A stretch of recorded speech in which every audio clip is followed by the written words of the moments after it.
오늘 말씀의 제목은 내면을 보고 존중하라, 이렇게 말씀의 제목을 지어보았습니다. 내면을 보고 존중하라. 지난주에는 같은 본문으로 차별하지 말라고, 외모로 차별하지 말라고 그렇게 말씀을 받았습니다. 지난주에는 말라는 부정적인 표현에 금지어를 써서 하지 말아라, 이렇게 교훈을 받았다 그러면, 오늘은 그러면 어떻게 해야겠느냐 하는 그 대안에 대해서 함께 말씀을 받고 나누기를 원합니다. 우리 사람들은 이 눈을 가지고 사는 존재이기 때문에 눈으로 먼저 보고 그것을 무엇이든 인식하게 되어 있습니다. 사람을 보든지 글을 보든지 그림을 보든지 사물을 보든지 일단 만져보기 전에 보는 게 먼저 입력이 됩니다. 그래서 아직 만져보진 않았으나 눈으로 보면은 생각이 들어요. 만지면 뜨겁겠구나, 만지면 차갑겠구나, 이런 생각이 들게 되어 있습니다. 볼 때에 차가워 보이는데 실제로 만지면 뜨겁거나, 또 볼 때에는 차가워 보이는데 실제로 만지면은 뜨겁거나. 제가 같은 말 했나요? 어쨌거나 하여간 눈으로 볼 때는 안 그런데 실제로 만져보면 다르다 하는 그런 경험이 있습니다. 사람도 마찬가지입니다. 저 사람은 좀 차가워 보이는데 해가지고 가까이 안 갔다가 말 몇 마디 해보니까 실제로 보면 좀 따뜻한 사람이었다, 이렇게 인식이 되기도 합니다. 인식이 바뀌기도 합니다. 그런데 그건 직접 경험해 보기 전에는 잘 모르는 일이고, 경험해 보지 않으면 내가 본 것으로 판단한 그 상태로 그냥 쭉 갑니다. 그냥 내가 딱 봤을 때 이 사람은 따뜻한 보이는 사람이야, 이 사람은 차가워 보이는 사람이야, 그러면 직접 내가 온기를 느껴보지 않으면, 냉기를 느껴보지 않으면 그대로 갑니다. 그러니까 그 사람의 따뜻함이나 그 사람의 차가움, 그 사람의 어떠함 맛보기 전에는, 느껴보기 전에는, 경험해보기 전에는 내가 정한 그대로 갑니다. 그래서 결국 그렇게 끝납니다. 그러면 우리가 어떻게 기준을 가지고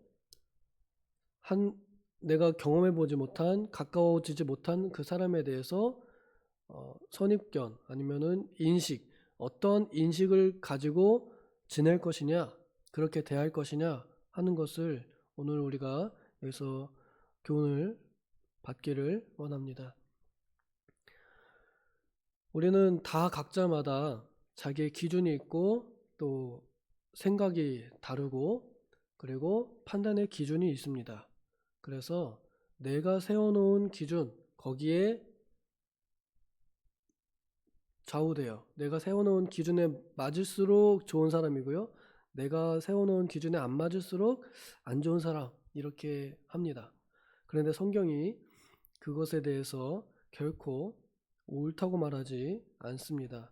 오히려 각 사람은 다름을 인정하도록 하셨습니다.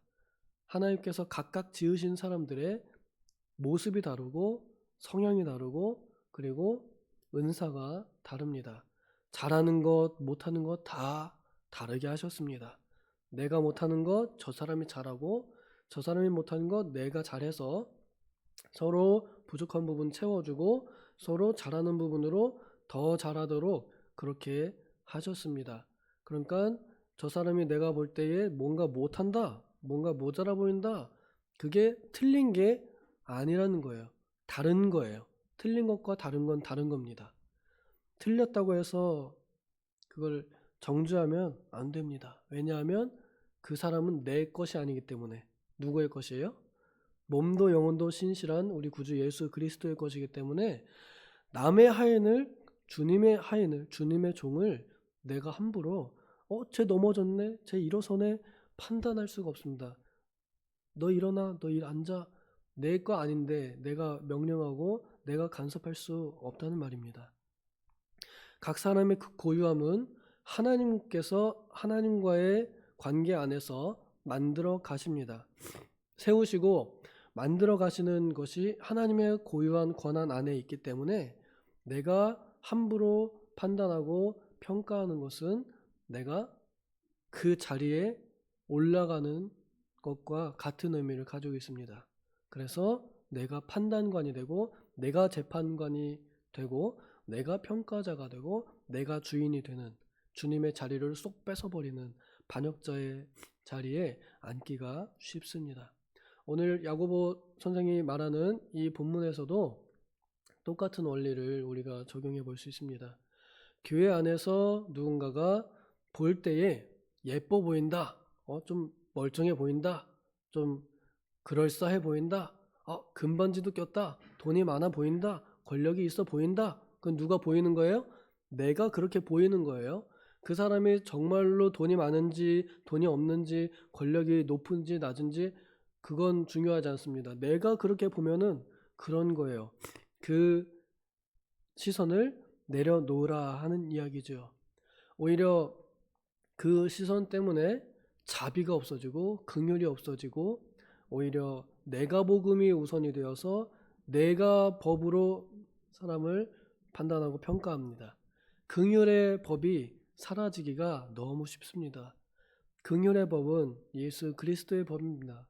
죄인을 불쌍히 여기는 긍휼로서 그의 몸을 친히 대신 내어 주므로 법적인 죄의 문제를 완전히 해결해 주신 긍휼의 법이 그리스도의 법입니다.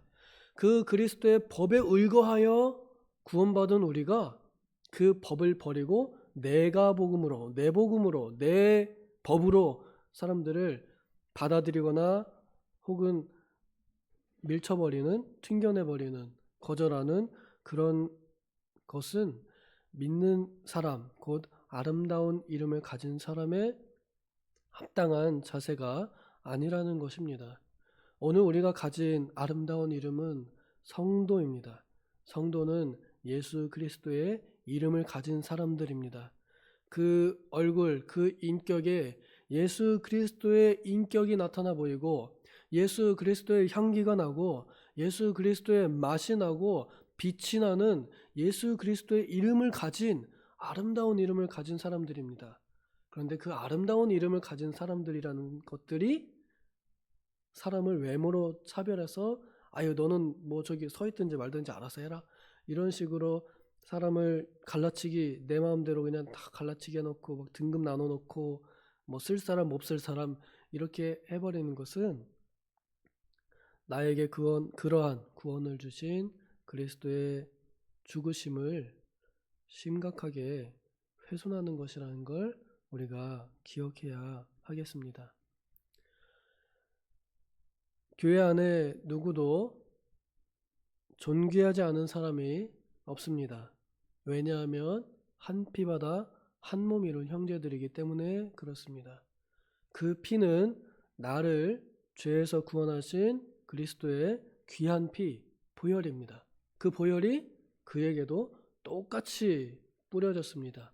그렇기 때문에 교회 안에 한 피바다 한 몸 이룬 형제요 자매들은 모두 똑같이 귀합니다. 이것을 봐야 됩니다. 그 사람 안에 내면에 뭐가 있는지를 봐야 합니다.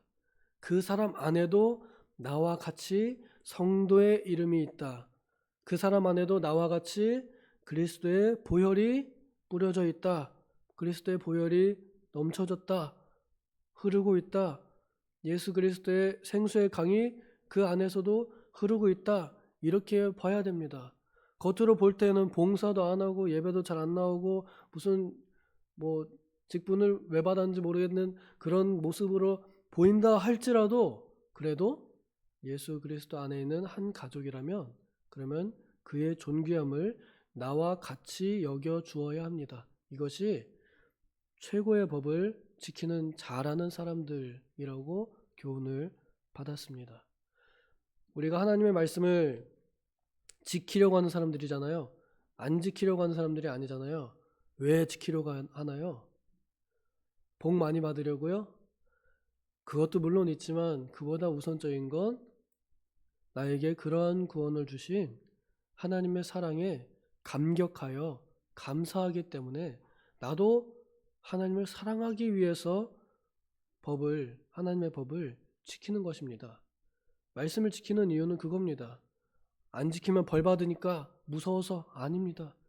나도 하나님을 사랑하기 위해서 하나님께서 원하시는 것을 드리려고, 나도 뭔가 좀 드리려고, 나도 하나님을 서로 사랑하기 위해서 그렇게 말씀을 지키는 사람들이고, 그 법의 최종 그리고 그 법의 근원이 되는 법이 서로 사랑하라, 네 몸과 같이 사랑하라 하신 이 새 계명 안에 담겨 있는 최고의 법을 우리가 가지고 있습니다. 이것을 가진 사람들이, 최고의 법을 가진 사람들이 내면은 보지 않고 외면만 보면은 결국은 우리는 다 영적인 맹인들이라는 증거입니다. 법을 지키는 듯 하나 법을 지키지 않는 위선자들입니다.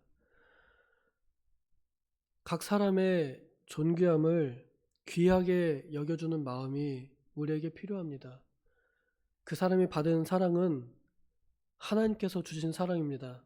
하나님께서 내가 너를 보배롭고 존귀하게 여긴다, 내가 너를 사랑한다 라고 이렇게 말씀하시고 그 사랑을 직접 행하사 그에게도 믿음을 주셔서 선물로 주셔서 이 교회에 오게 하신 것, 그것이 하나님의 사랑입니다. 한 형제가 교회 안에 들어와 있는 것은 정말 기적 같은 일입니다. 우리 요즘에 밖에 나가서 전도하면서 직접 경험해 보시는 분들은 알겠지만 그 말 한마디 한다고 해가지고 뭐 덜컥 교회 오는 사람은 없습니다. 한 사람 한 사람 말 한마디 건넸다가 말문이 열려가지고 대화를 통해서 알게 되고, 한 번 만나서 되겠어요? 한 10번, 20번은 만나줘야 뭐 많이 사주거나 선물하거나 그렇게 해도 올까 말까인 게 전도하는 건데요. 그런데 한 사람이 이 교회에 앉아있다, 예배하러 나왔다, 정말 하나님께서 그를 지극히 사랑하셔서 여기까지 힘들게 온 걸음이라는 것을 우리가 봐야 됩니다. 하나님의 사랑을 먼저 받은 나만 받았다고 생각하면 안 된단 말이죠. 하나님은 나만 사랑해가 아니에요. 쟤도 사랑해요. 내가 볼 때 꼬라지가 좀 형편없거나 내가 볼 때 꼴사나워 보여도 내가 볼 때는 하나님, 그렇지만 하나님 보실 때는 그 꼴 그 자체가 그토록 귀하고 보배롭고 존귀하고 아름답고 사랑스럽다는 것입니다. 하나님의 시선이 거기에 있습니다. 하나님의 시선이 우리의 시선이 되어야 되거든요. 오늘 여기서 말하는 적극적인 명령이 그것입니다. 하나님의 시선을 따라 보아라. 하나님께서 마음에 안 들었으면은 교회를 보내셨겠어요? 하나님께서 마음에 안 들었으면은 구원하셨겠어요? 하나님께서 창세전에 우리를 그 기쁘신 뜻 안에서 선택하셨다 그랬는데요. 어쩔 수 없어가지고 선택한 게 아니란 말이에요. 기뻐가지고 우리를 기뻐하셔가지고 선택하셨다는 겁니다. 모두가 다 그런 기쁨을 받은 사람들입니다. 하나님께서 기뻐하시는 사람, 하나님께서 기뻐 받으신 사람인데, 근데 우리가 기뻐하지 않고 하나님께서 기뻐 들여 보내신 자를 막 내치고 그러면 안 된단 말이죠. 우리가 봐야 할 것은 그 사람의 존귀함입니다. 고유함입니다. 내가 무엇을 주고도 이 세상을 다 준다고 해도 내 목숨과 바꾸지 않듯이 그 사람도 그렇게 존귀한 것입니다. 그 존귀함을 존중하는 사람, 그 사람이 정말로 하나님께서 이 세상을 이처럼 사랑하셔서 독생자를 주신 사랑을 아는 사람들입니다. 우리가 그 말씀을 외우고 또 전한다 그러면 하나님께서 그 사람을 이처럼 사랑하셨다 하는 것을 꼭 기억해야 할 것입니다. 한 사람의 생명, 한 사람의 영혼은 그 무엇과도 바꿀 수 없습니다. 내 짧은 안목으로, 내 짧은 생각으로 절단하거나 또 정죄하거나 혹은 판단하거나 내보내거나 받아들이거나 그럴 수 없다는 말입니다. 내가 마음에 안 들어도 어떻게 해야 돼요? 받아들여야 됩니다. 얼마 전에 금요기도회 때 이렇게 손이 이렇게 된 한 성도님이 오셨어요. 어릴 때 태어났을 때 사고 나가지고 자기도 원하지 않게 손이 다치고 머리가 다쳐가지고 우리가 겉으로 볼 때는 굉장히 거부감 들고 가까이 가기 어려운 사람이었습니다. 근데 그런 사람이 교회 앞에 서성입니다. 교회 아무도 말 걸지 않다가 제가 이제 말을 걸었어요. 어떤 일로 오셨냐? 그랬더니 예배하러 오셨답니다. 어떻게 해야 되겠어요? 그와 같은 똑같은 형제로 대해야 할 것입니다. 그래서 들어오십시오. 아직 예배 시간이 많이 남았지만 기다리십시오. 기도하고 여기서 기다리십시오. 하고 간식 꺼내다 드렸습니다. 마음으로는 우리가 이런 사람은 좀 교회 안 오면 좋겠다. 아니면은 내가 감당하기 어렵다. 그렇게 마음이 들 수도 있지만 그런 사람들 다 우리가 그런 사람들이었거든요. 근데 그거 잊어버리면 그런 사람들은 안 오면 좋겠다. 말 안 걸고 괜히 모른 척하고 그렇게 돼 있습니다. 외모를 보고 차별하지 않으면 되는 것이 아니라 내면을 보고 존귀하게 여기는 마음까지 우리가 가야 됩니다. 왜냐하면 그 사랑을 우리가 받았기 때문입니다. 그 사랑을 우리가 알고 한 사람 한 사람 함부로 판단하고 정죄하지 않고 오직 존귀한 형제요 자매요 존귀한 영혼으로 대하는 그런 안목이 우리에게 있기를 소망합니다. 기도하겠습니다. 하나님, 우리의 눈은 비뚤어져서 비뚤어진 대로 세상을 보고 사람을 보면서도 정작 내가 비뚤어진 줄은 모르고 다른 사람 안에 있는 티를 보면서 나에게 그것을 빼내게 하라고, 내가 너를 고쳐주겠다고, 내가 말하는 대로 하라고, 너는 틀렸다고, 너는 안 된다고 너무나 쉽게 말하고 판단하고 정죄합니다. 하나님께서 귀하게 사랑스럽게 보배롭게 존귀하게 여기신 그 시선이 우리에게도 있게 하여 주시옵소서. 그래서 교회 안에서 누구든지 소외받지 않고 차별받지 않고 존귀하게 존중받는 그런 교회가 되게 하여 주시옵소서. 그래서 누구든지 이 교회에 오면 존중을 받는, 존중이 없어지는 사회 속에서 존중을 받는, 존중함이 남아있는 그런 교회가 되게 하여 주시옵소서. 감사드리며 예수님의 이름으로 기도하옵나이다. 아멘.